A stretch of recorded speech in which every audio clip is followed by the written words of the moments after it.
दोस्तों हम फिर से लेकर आ चुके हैं आप लोगों के लिए दिन भर की सभी ताज़ा और बड़ी खबरें। एक एक कर आपको सारी खबरों की जानकारी देंगे आज देश दुनिया में क्या कुछ हो रहा है। दरअसल दोस्तों सबसे पहली जो बिग ब्रेकिंग न्यूज़ आ रही, किसान नेता राकेश टिकैत का बड़ा ऐलान।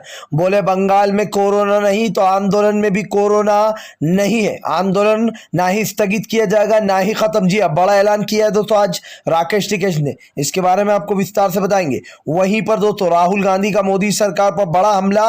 बोले फिलहाल गरीब और किसानों के खातों में मोदी सरकार को मजदूर और गरीबों के खाते में तत्काल में पैसे डालना चाहिए। जी आर्थिक स्थिति बिगड़ रही है, इसके बारे में आपको विस्तार से बताएंगे। वहीं पर दोस्तों उत्तर प्रदेश में भाजपा के नेताओं की फिर से दोस्तों एक बार गुंडाई का वीडियो वायरल। दरअसल आपको बता दोस्तों कोतवाल ने जब इनको कोरोना के नियम पालन करने को कहा तो कोतवाल को ही धक्के मारने लगे, उन्हें ही धक्के मार के हटाने लगे। ये है दोस्तों उत्तर प्रदेश की पुलिस कि जब बीजेपी वालों से बोलते हैं ये लोग कोरोना की गाइडलाइन फॉलो करने को तो बीजेपी वाले अपने बाप का राज समझते हैं। मानो उत्तर प्रदेश में जब से भाजपा की सरकार आई है तब से गुंडागर्दी चालू है, इसके बारे में भी आपको विस्तार से बताएंगे। वहीं पर अगली बिग ब्रेकिंग में हम आपको बताएंगे दोस्तों प्रियंका गांधी का योगी सरकार पर बड़ा हमला। बोले फिलहाल ना ही बेड की सुविधा ना ही दवाओं की, योगी सरकार तत्काल में अस्पताल में ये सारी सुविधाएं उपलब्ध कराए। जी ज्यादा से ज्यादा बेड उपलब्ध कराए, इसके बारे में भी आपको विस्तार से बताएंगे। वहीं पर दोस्तों किसान नेता राकेश टिकैत बोले अगर सरकार ये आंदोलन खत्म कराना चाहती है तो वो तत्काल में इन तीनों काले बिल को वापस ले ले। हम तो कल भी आंदोलन पे थे, आज भी आंदोलन पे। आपको बता दो तो किसानों ने नई तैयारियां कर ली है कोरोना से बचने को, सैनिटाइजर और मास्क का उपयोग किया जा रहा है, यहाँ तक कि सोशल डिस्टेंसिंग का भी ध्यान रखा जा रहा है। और आपको बता दें किसानों की संख्या भी दोस्तों काफी कम रखी गई है कोरोना को, ताकि गाइडलाइंस को पूरी तरीके से फॉलो किया जाए। फिलहाल खैर चलिए बढ़ते हैं सबसे पहली और सबसे बड़ी खबर की ओर। दरअसल दोस्तों आपको बताया तीनों कृषि कानून को लेकर किसान नेता राकेश टिकैत को सरकार को दो टूक जवाब। बोले फिलहाल आंदोलन ना ही स्थगित किया जाएगा जब तक कोरोना है ना ही खत्म किया जाएगा। इस गलतफहमी में ना जिए सरकार कि आंदोलन को स्थगित कराने के बहाने से जो है यहाँ पर इसको खत्म करा देगी। यह आंदोलन ना ही स्थगित किया जाएगा ना ही खत्म किया जाएगा। आंदोलन तभी खत्म होगा जब तीनों कृषि कानून वापस लिए जाएंगे और एमएसपी पर एक्ट बनेगा, तब तक हम जो है वापस हटने वाले नहीं है। आपको बता दो तो इससे पहले भी राकेश टिकैत ने कई बार सरकार को चेताया, लेकिन अब की बार तो किसानों का मुंह कुछ अलग ही नजर आ रहा है। आपको बता दोस्तों कोरोना से बचने के लिए किसानों ने पूरा इंतजाम कर रखा है, सैनिटाइजर से लेकर तो दोस्तों सोशल डिस्टेंसिंग तक का ध्यान रखा जा रहा है। सोचिए दोस्तों एक तरफ किसान है जो कि सारे कोरोना नियम का पालन कर रहे हैं, वहीं दूसरी तरफ बीजेपी के नेता है जो पूरी तरीके से भारतीय जनता पार्टी के नेता उल्लंघन कर रहा है कोरोना की गाइडलाइंस का। और एक तरफ हमारे किसान भाई हैं जो कि लगातार दोस्तों पूरी कोरोना गाइडलाइंस को फॉलो कर रहे हैं, ना सिर्फ फॉलो कर रहे हैं बल्कि दोस्तों उन नियमों का पालन भी कर रहे हैं। आपको बता दें लगातार जो है यहाँ पर बड़े पैमाने पर जो है धांधलीबाजी हो रही है, लेकिन सबसे बड़ा सवाल यही दोस्तों कि आज मोदी सरकार के खिलाफ किसान जिस तरीके डटे हुए हैं इसको सल्यूट करने का दिल करता है दोस्तों। फिलहाल खैर चलिए हम बढ़ते हैं एक और अगली बिग ब्रेकिंग की तरफ। बता दोस्तों अगली जो बड़ी खबर निकल कर आ रही है, भाजपा के नेता को जब कोरोना की गाइडलाइन फॉलो करने के लिए बोला कोतवाल ने तो फिलहाल कोतवाल को ही धक्के मारने लगे। जी हाँ दोस्तों जब से भारतीय जनता पार्टी की सरकार आई उत्तर प्रदेश में तब से गुंडागर्दी फैल गई है। वहां पर अब दोस्तों पुलिस का राज नहीं बल्कि गुंडे और मवालियों का राज चलता है। आपने देखा होगा दोस्तों चाहे वो बजरंग दल के हो या फिर बीजेपी के नेता हो, वो गुंडागर्दी फैला रहा है। उत्तर प्रदेश को देखकर अब आपको ऐसा कभी नहीं लगता होगा दोस्तों कि फिलहाल यहाँ पर कानून का भी कुछ राज वगैरह चलता है, क्योंकि जिस तरीके से दोस्तों उत्तर प्रदेश में पुलिस वालों के ऊपर हाथ उठाए जा रहे हैं, उनको धक्के मारे जा रहे हैं। मामला क्या है हम आपको बता दें। दरअसल एक जगह पर दोस्तों बीजेपी के नेता जो है पूरी तरीके से अपना वो करने पहुंचे थे, प्रचार करने, और वहां पर दोस्तों आप जानते हैं कोरोना में भीड़ जुटाना मना है। लेकिन आपको बता दें दोस्तों बीजेपी के लोगों को जब कोतवाल ने रोका कि आप ऐसा नहीं कर सकते, झंडे वगैरह नहीं लगा सकते और आप भीड़ इकट्ठा नहीं कर सकते, तो दोस्तों बीजेपी के नेता ने कोतवाल को धक्के मारना शुरू कर दिए। पुलिस के सबसे बड़े सोचिए दोस्तों, कोतवाल को धक्के मारना शुरू कर दिए और बोलने लगे तुम सपा के एजेंट हो, निकलो यहाँ से तुम्हारी, और गालियां भी बकने लगे। जिसके बाद दोस्तों आपको बता दें धक्का मुक्की पर बात उतर आई। उसके बाद आपको बता दें इन सब बीजेपी वालों के ऊपर केस दर्ज हो गया 8 लोगों के ऊपर। सवाल ये है दोस्तों कि क्या अब उत्तर प्रदेश में कानून व्यवस्था बची नहीं है? क्या वहां पर अब गुंडों का राज चलता है? दोस्तों मानिए जब से भारतीय जनता पार्टी की सरकार आई है उत्तर प्रदेश में, तब से पुलिस नहीं बल्कि वहां पर भारतीय जनता पार्टी के गुंडों का राज चल रहा है। आए दिन वीडियो सोशल मीडिया पर वायरल होते हैं और आए दिन मोदी सरकार की फजीहत भी होती है। फिलहाल खैर चलिए हम बढ़ते हैं दोस्तों एक और अगली बिग ब्रेकिंग की तरफ। बता दोस्तों अगली जो बड़ी खबर निकल कर आ रही है, राहुल गांधी का केंद्र पर बड़ा हमला। बोले किसान परेशान, मजदूर के पास खाने को पैसा नहीं। जी हाँ, मोदी सरकार को तत्काल में डालना चाहिए लोगों के खातों में पैसे। दरअसल दोस्तों अब राहुल गांधी ने सरकार की नीतियों पर सवाल उठाते हुए कहा है कि फिलहाल जिस तरीके से आम जनता परेशान हो रही है और आज जिस तरीके से सत्ता परिवर्तन हो रहा है दोस्तों, उसको देखकर राहुल गांधी ने कहा कि फिलहाल सरकार को गरीब और मजदूर के बारे में सोचना चाहिए।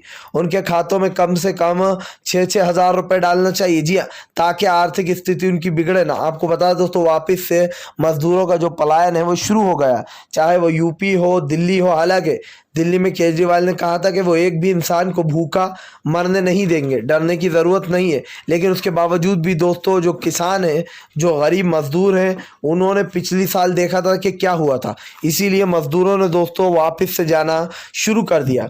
एक चीज़ तो तय है दोस्तों कि फिलहाल आज कृषि कानून को लेकर सरकार गिरती चली जा रही है और एक बात तय है कि अब सरकार दोस्तों निकम्मी हो चुकी है। जी हाँ, फिलहाल खैर चलिए हम बढ़ते हैं दोस्तों एक और अगली बिग ब्रेकिंग की तरफ। बता दोस्तों अगली जो बड़ी खबर निकल कर आ रही है, एक बार फिर से एक बार मोदी सरकार फंस गई। जी हाँ, लगातार दोस्तों कोरोना के बढ़ते केसों को लेकर और ऑक्सीजन की किल्लत को लेकर मोदी सरकार को विपक्ष ने घेर लिया। आपको बता दोस्तों चाहे वो महाराष्ट्र सरकार हो या फिर दिल्ली की केजरीवाल सरकार, हर कहीं ऑक्सीजन की कमी देखी जा रही है। अब इसको लेकर सरकार को घेरने का काम कर रहा है विपक्ष। आपको बताया दोस्तों राज्य सरकारों ने यह अपील की है मोदी सरकार से कि फिलहाल वो तत्काल में ऑक्सीजन का प्रबंध कराएं। इसी के साथ साथ जो दवाइयां खत्म हो गई हैं कोरोना की, उसको भी तत्काल में नियंत्रण में लाया जाए। इसी के साथ साथ आपको बता दोस्तों रोजाना के 2 से 2.5 लाख मामले नए आ रहे हैं और ऐसे में मोदी सरकार इन आंकड़ों को छुपाने की कोशिश कर रही है। जहां एक तरफ दोस्तों मृत्युओं मतलब लाइन लग रही है दोस्तों शवों की, तो वहीं दूसरी तरफ सरकार इन आंकड़ों को छुपाकर इनसे बचने की लगातार कोशिश में लगी हुई है। सवाल यही है दोस्तों कि आज सरकार इन चीज़ों से बच रही है, लेकिन हमारे देश के जो गरीब मजदूर हैं वो कोरोना की चपेट में आ रहा है। कई लोग मर गए दोस्तों, अस्पताल के बाहर ही दम तोड़ दिया। फिलहाल खैर चलिए हम बढ़ते हैं दोस्तों एक और अगली बिग ब्रेकिंग की तरफ। बता दें दोस्तों किसानों ने किया सारा कोरोना से लड़ने का इंतजाम। बोले फिलहाल भले ही बीजेपी के नेता कोरोना की गाइडलाइन फॉलो ना करें, लेकिन हम लोग ज़रूर करेंगे।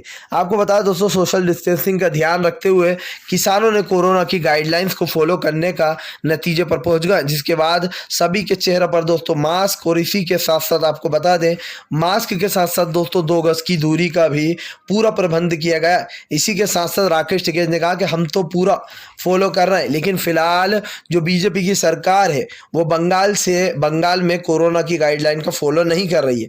हमारे और उनके धरने में ये फर्क है कि हम पहले से ही जो है यहाँ पर आंदोलन पे बैठे हुए हैं और ये जो सरकार है ये फिलहाल अपनी सत्ता हासिल करने के लिए ये कर रही है। तो दोस्तों कहीं ना कहीं सवाल तो उठते ही हैं, और सवाल जिस तरीके से उठ रहा है इसमें मोदी सरकार का फंसना तय है। फिलहाल खैर चलिए हम बढ़ते हैं दोस्तों एक और अगली बिग ब्रेकिंग की तरफ।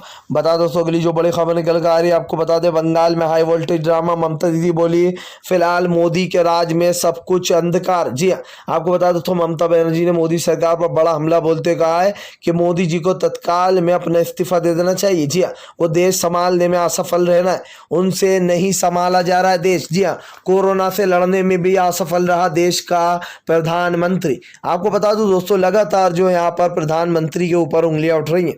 जिस तरीके से भारतीय जनता पार्टी ने दोस्तों लोगों को, या फिर यूं कहते लोगों को तो धोखा दिया ही है, लेकिन हर जगह जगह जहां राज्य में बीजेपी की सरकार है वहां किल्लत ही किल्लत। दोस्तों हिंदू मुसलमान की राजनीति करने वाले प्रधानमंत्री ये भूल गए कि राहुल गांधी जो भी सलाह देते हैं बाद में बीजेपी उसी को फॉलो करती है। सवाल आज यही उठता है कि आप लगातार इन चीज़ों से बच रहा हो, आप देश में देख रहा हो किस तरीके के हालात हैं, लेकिन उसके बाद भी कुंभ मेला चालू है दोस्तों। इसके बावजूद भी दोस्तों जो लोग मरकज़ पर सवाल उठाते थे आज वो चुपचाप है। आज भी हिंदू मुसलमान की राजनीति हो रही है। इसको लेकर ममता बनर्जी के साथ साथ सोशल मीडिया पर भी ट्रेंड चला। मोदी का नंबर 1 पर हैशटैग चला, हैशटैग मोदी रिजाइन करो। सोचिए दोस्तों, ये इस देश के प्रधानमंत्री, ये संभालेंगे देश को। फिलहाल खैर चलिए हम बढ़ते हैं दोस्तों एक और अगली बिग ब्रेकिंग की तरफ। बता दोस्तों अगली जो बड़ी खबर निकल के आ रही, प्रियंका गांधी का योगी पर बड़ा हमला। बोले फिलहाल योगी जी पूरी व्यवस्था करिए यूपी में। जी लोग बाहर मर रहे हैं और आपके अस्पतालों में कोई व्यवस्था नहीं। दरअसल प्रियंका गांधी ने दोस्तों पत्र लिखते हुए योगी से अनुरोध किया कि फिलहाल वो हॉस्पिटल में पूरी तरीके से सारी सुविधाओं को उपलब्ध कराएं, ताकि कोई पेशेंट कोरोना का आए तो उसको तत्काल में सारी जानकारी मिले और उसको दाखिल कर लिया जाए।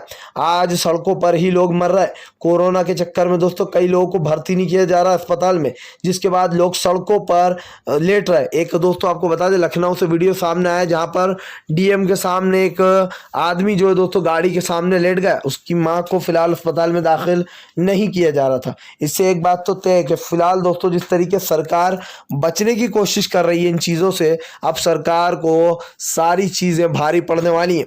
फिलहाल अगर आप भी शांतिपूर्ण ढंग से पीएम की इन सभी गलत नीतियों का दिल से विरोध करते और आप मानते हैं सरकार एक तानाशाह सरकार, इसको तत्काल में अपना इस्तीफा दे देना चाहिए, तो इस वीडियो को ज़्यादा से ज़्यादा शेयर कीजिए, लाइक कीजिए। और अगर आप हमारे चैनल पर पहली बार आए हैं तो सब्सक्राइब करने के साथ साथ पास में एक घंटी आएगी यानी कि बेल आइकन, उसको ज़रूर दबाएँ ताकि हमारे हर वीडियो की अपडेट आपको मिल पाए।